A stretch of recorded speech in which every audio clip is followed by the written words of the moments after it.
കോഴിക്കോട് മുക്കത്ത് വീട്ടമ്മയുടെ കണ്ണിൽ മുളക് പൊടി എറിഞ്ഞ് മോഷണം നടത്താൻ ശ്രമിച്ച യുവാവ് പിടിയിൽ. കൂടരഞ്ഞി സ്വദേശി ജംഷീദിനെയാണ് മുക്കം പോലീസ് പിടികൂടിയത്.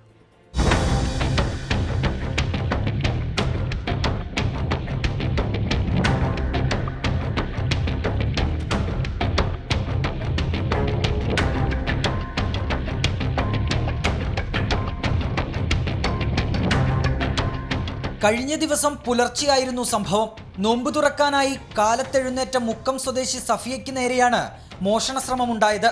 തുറന്നുകിടന്ന ഗ്രിൽസ് വഴി അകത്തു കയറിയ കള്ളൻ സഫിയയുടെ മാല പൊട്ടിക്കാൻ ശ്രമിച്ചു. മുളകുപൊടി മുഖത്ത് വിതറി കവർച്ചാശ്രമം തുടർന്നെങ്കിലും പരാജയപ്പെട്ടു. ഇതോടെ കള്ളൻ ഓടി രക്ഷപ്പെടുകയായിരുന്നു. വീട്ടുകാരുടെ പരാതിയിൽ മുക്കം പോലീസ് കേസെടുത്ത് അന്വേഷണം ആരംഭിച്ചു. തുടർന്നാണ് കൂടരഞ്ഞി സ്വദേശിയായ ജംഷീദിനെ വീട്ടിലെത്തി പിടികൂടിയത്. ചോദ്യം ചെയ്യലിൽ പ്രതി കുറ്റം സമ്മതിച്ചു. പ്രതിയെ കോടതിയിൽ ഹാജരാക്കി റിമാൻഡ് ചെയ്തു. 24 കോഴിക്കോട്.